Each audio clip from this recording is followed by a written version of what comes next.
Hey guys, तो कैसे हैं आप सब। आप देख रहे हैं lost life and back with another video. तो गाइस, आज की जो वीडियो होने वाली है इसके अंदर मैं आपको एक छोटा सा अपडेट दूंगा जो सुप्रीम कोर्ट की लाइव स्ट्रीमिंग के रिगार्डिंग है। जो काफ़ी लोग प्रीवियसली इस पे रिक्वेस्ट कर रहे थे कि जैसे लोकसभा और राज्यसभा की प्रोसीडिंग्स लाइव होती हैं वैसे सुप्रीम कोर्ट की होनी चाहिए। तो हाल ही में जो recently appointed chief justice of India है दैट इज मिस्टर एन.वी. रामना, उन्होंने एक प्रेस कॉन्फ्रेंस की और उन्होंने एक इवेंट में ये कहा कि he is actively considering the proposal to live telecast the proceedings of the Supreme Court. उन्होंने कहा कि before initiating this, some concrete steps यानी कि कुछ कदम उठाने चाहिए, कुछ ठोस कदम, और एक कंसेंसस यानी कि understanding between all of the supreme court colleagues, मतलब जो वेरियस अलग अलग जजेस हैं उनके बीच में एक कंसेंसस लाना है, तभी ये चीज़ पॉसिबल हो पाएगी। ये जो इवेंट जिसपे मिस्टर रामना बोल रहे थे वो एक लॉन्च ऑफ एन एप्लीकेशन था जिस जो मीडिया पर्सन्स को एक एक्सेस देगा लाइक सुप्रीम कोर्ट की लाइव प्रोसीडिंग्स के लिए। पहले ही बता दूं, ये जो लॉन्च ऑफ एप्लीकेशन हुआ है जिसपे मिस्टर रामना बोल रहे थे, ये सिर्फ मीडिया पर्सन्स को एक इजी एक्सेस देगा सुप्रीम कोर्ट की और मैटर्स ऑफ इम्पोर्टेंस की लाइव स्ट्रीमिंग के लिए ना। अभी ओपन पब्लिक के लिए भी वो कंसिडरेशन अभी उस पर उन्होंने जैसे पहले कहा कि अभी टाइम लगेगा उस चीज़ में। साथ ही साथ सुप्रीम कोर्ट सीजीआई ने ये भी कहा कि वो भी एक पॉइंट पे एक जर्नलिस्ट हुआ करते थे और उन्होंने कहा था कि there were many great challenges जो उनको फेस करने पड़े थे उनके टाइम में, और एक तरीके से वो यही कह रहे थे कि जो ये नया एप्लीकेशन लॉन्च हुआ है वो एक तरीके से कारगर साबित होगा। It would be helpful for the journalist and for easy reporters of the case in the media, और अंटिल और सुप्रीम कोर्ट की चीज़ें मिसकोट नहीं की जाएंगी। उन्होंने साथ साथ ये भी कहा है कि टेक्नोलॉजी और ये this is the best way to use technology and spread whatever the order is, और एक तरीके से ये क्लॉज जो है सिस्टम में वो रिड्यूस करने में हेल्प करेगी। तो गाइज, जो सुप्रीम कोर्ट की लाइव स्ट्रीमिंग के बारे में जो काफ़ी लोग कह रहे थे, इसकी मैं थोड़ी हिस्ट्री और बैकग्राउंड बता दूं आपको। सुप्रीम कोर्ट ने नवंबर 2020 में एक ई कमेटी बिठाई थी, एक गठित की थी, जिसमें उन्होंने कहा था वो सारे technology related matters of the court पे लुकअप करेगी, तो जिसमें कि लाइव स्ट्रीमिंग ऑफ हियरिंग्स भी एक मुद्दा होगा, और live streaming of hearings of high court and trial court, वो दोनों चीज़ें सुप्रीम कोर्ट तीनों लेवल पे वो देखेगी इज इट पॉसिबल और नॉट। इस कमेटी का मेन मकसद यही था कि in order to promote transparency in the court operation, ताकि लोगों को लगे कि जस्टिस इज बीइंग डिस्पेंस्ड और नॉट ओनली डन। साथ ही साथ ये जो कमेटी थी, पहली जो इसका मांग उठी थी लाइव स्ट्रीमिंग की, ये 2018 में उठी थी, जिसमें कि 3 जजों की बेंच जो कि पूर्व सीजीआई दीपक मिश्रा द्वारा लेड की गई थी, उन्होंने रिकमेंड किया था स्वप्निल त्रिपाठी की। उसके 2 साल बाद यानी 2018 के 2 साल बाद अराउंड नवंबर में एक पैनल गठित किया गया था जिसको मैंने अभी आपको बारे में बताया। वो अपनी report D.Y.. Chandrachud justice G को दे चुके हैं, एक ही हफ्ते के भीतर दे चुके हैं। साथ ही साथ मतलब ये जो उसकी बात थी, इस पे अटॉर्नी जनरल चार मेहता जी का भी ओपिनियन लिया गया था। उसमें उन्होंने कहा था कि it will be the inspiration for जजेस एंड, और एक तरीके से वो दूसरी कंट्रीज में जो जैसे प्रेवलेंट प्रैक्टिसेस हैं वो इंस्पिरेशन बनेगी फॉर द इंडियन जूरिस्ट। साथ ही साथ नवंबर में अराउंड जब ये कमेटी गठित थी तब के सीजीआई ऐसे बोबड़े को भी इस चीज़ से कोई एतराज़ नहीं था और उन्होंने इसमें अपनी सहमति बिल्कुल 100% जताई थी।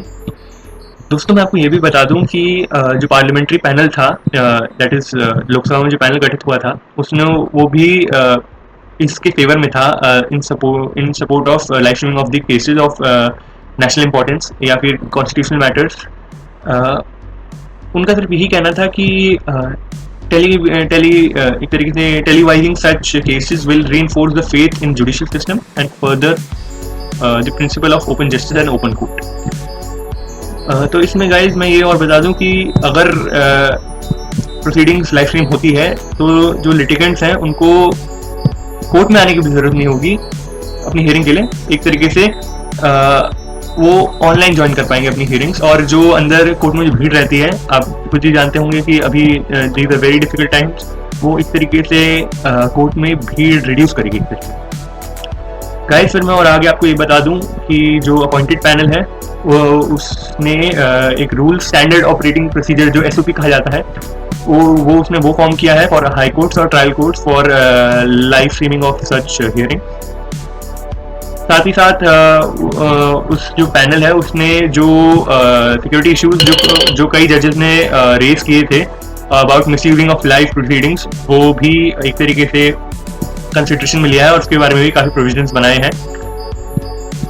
However, this thing of like that is the live streaming of proceedings of the court. It is not mandatory. It is totally voluntary. जो कोर्ट अपना लाइव स्ट्रीमिंग यानी कि जो प्रिसाइडिंग जज होगा he wants his court to be live stream, he can. It is an optional exercise and it is not going to be enforced. It will totally be the discretion of judge whether to do or not. इसके ई committee जो थी उसने एक national level का tender भी invite किया था on all India basis to install a comprehensive video conferencing system in all the high courts और डिस्ट्रिक्ट कोर्ट सो दैट वो टेक्नोलॉजी हाई कोर्ट और ट्रायल कोर्ट को उपलब्ध करा सके, साथ ही साथ टेक्निकल सपोर्ट जो हाई कोर्ट को चाहिए होगा वो भी प्रोवाइड कर सके। बट गाइस मैं आपको एक और चीज़ बता दूं, ये जो चीज़ है लाइव स्ट्रीमिंग का जो मुद्दा है ये ऑलरेडी हो चुका है। ये गुजरात हाई कोर्ट और कैलकाटा हाई कोर्ट ने ऑलरेडी स्टार्ट करके देख चुके हैं। ये ऐसा गुजरात हाई कोर्ट तो हाल फिलहाल इन प्रेजेंट भी अभी भी अगर आप यूट्यूब उनके चैनल पे जाके देखेंगे तो वो अभी भी उनका सिर्फ एक बेंच है that is led by justice Vikram Nath, that is the chief justice of Gujarat high court. वो अभी भी अपनी बेंच की लाइव स्ट्रीमिंग करवाते हैं और साथ साथ गुजरात हाई कोर्ट के साथ साथ कैलकाटा हाई कोर्ट भी है जो अपनी लाइव स्ट्रीमिंग अलाउ करता है।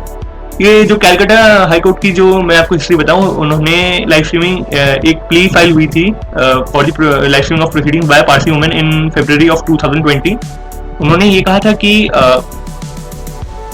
उन्होंने कोर्ट से ये मांगा था कि for approval of her granddaughter's entry into the temple of the Zoroastrian community place of worship. But जो पारसी कम्युनिटी होती है वो अपने जो बच्चे होते हैं जो आउटसाइड देयर कम्युनिटी मैरी करते हैं वो इस फायर टेंपल में अलाउ नहीं करती। तो ये जो केस था इसके अंदर जो पेटिशनर थे यानी कि जो वुमन थी उन्होंने कहा था कि this should be live stream as it is a matter of national importance and it is the matter impacting public at large, that is in this case Parsi Zoroastrian and the whole Parsi community in India. Guys मैं एक और चीज़ बता दूं, ये जो Gujarat high court के जो justice Vikram नाथ थे जब जैसे केस बढ़ रहे थे इस अराउंड मार्च 24 या फिर 1 अप्रैल वीक के जैसे इंडिया में दोबारा इंक्रीज होने लगे केस, उन्होंने तुरंत ही स्विच ओवर कर लिया था ऑनलाइन प्रोसीडिंग्स के लिए ताकि फिर इट क्रिएटेड क्योंकि उन्होंने पहले ऑलरेडी ऐसी चीज़ें लाइव स्ट्रीम की थी तो it was easy for them to switch over. उन्होंने बीच में अराउंड हाइब्रिड हियरिंग्स स्टार्ट कर दी थी, इसके बाद फिर फुल फिजिकल हियरिंग्स, बट फिर जैसे ही केस बढ़े तो उन्होंने दोबारा हाइब्रिड हियरिंग्स स्टार्ट कर दी थी जिसके तो उसका एक एडवांटेज ये भी देखा जा सकता है क्योंकि उनको पहले से ही इस चीज़ के यूज टू थे तो it was easy for them to switch over again as the time called for desperate times, it called for the desperate measure. तो guys that is it for this video. अगर आपको पसंद आया तो please like कीजिएगा, share कीजिएगा, subscribe कीजिएगा। Taking off lost.